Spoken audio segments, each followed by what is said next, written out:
Welcome to Couples Therapy in 7 Words Short Takes. Bruce, what are we talking about today? Well, today I want to talk about that dread disease, hardening of the categories. Ooh, what do you mean? Yeah, what do I mean? So I first heard that term, I think when I was an intern, probably, 30 some years ago. And I didn't make it up, of course. It had been around for a while even then. I did Google it and I don't remember the exact date, but it was first coined by somebody in the domain of the arts. And they were saying, the basic idea is if you insist that the categories of everything you're looking at, you have to put it into rigid categories. Well, it gave rise to the little aphorism that I've seen: hardening of the categories gives you art disease, which is kind of cute, right? Very In other good. words, you can't look at anything with any sense of wonder or open mind. It shuts down that feeling of being alive. Now, can you take a wild guess why I'm thinking that hardening of the categories is relevant to our discussions having to do with couples therapy?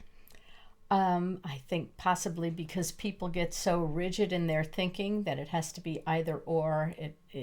There's not a lot of gray area. Yeah, It's exactly. like fights are, you always did this, you never do that. It's always the extremes. Yeah, it's exactly. And it's that, when I talk about sort of shutting down that feeling of being alive, what I'm talking about is shutting down intimacy. It shuts down intimacy. It's fascinating. What intimacy requires is that you not be stuck in a category because you're open to stuff you didn't even realize you hadn't thought about.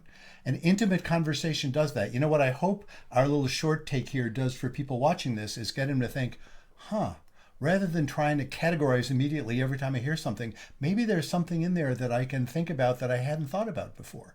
Maybe there's always that possibility when you hear someone. Now, I say this applies a lot in the domain of couples therapy because it keeps coming up, as you were describing, keeps coming up with couples. Just the other day, and this is a very common occurrence, I was talking with a couple where they had actually come a long way in their progress, and yet one heard in the other a little hint of irritation or a little hint of, impatience or something, and that triggered the other one to say, uh-oh, here we go. And then immediately they were off and running because they were stuck in their old categories of assuming we can't talk about anything without getting into a fight. Even though for the past several months, mostly since I've been working with them especially, they were actually having all kinds of conversations about things they never used to be able to talk about without getting into a fight. They were tolerating the anxiety, as I always say. So hardening the categories is the dread disease there. And let me add, here we are recording this in April of 2025. Those of you who may be watching this or hearing this, many months later have already said, oh, yeah, gee, I don't even remember what that was like because it's even weirder now, or maybe who knows what you think. But things are pretty weird in our country right now, in the United States, which is where we're recording this. And a lot of the weirdness has to do with hardening of the categories. So you see this phenomenon where the Trump administration is looking at anything that hints of what they call DEI, and they're saying, oh, this is evil, we have to get rid of it.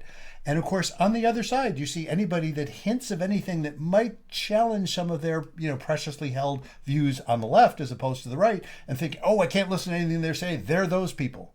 And hardening of the categories is the problem. And so, what I'm hoping people will take from this little short take is that whenever you feel yourself, when you feel the categories hardening, that's what you need to look at. You need to say, wait a second, maybe there are ways I can look at this that aren't all absolutely categorical one way or the other. So, I hope that's what people take from this short take.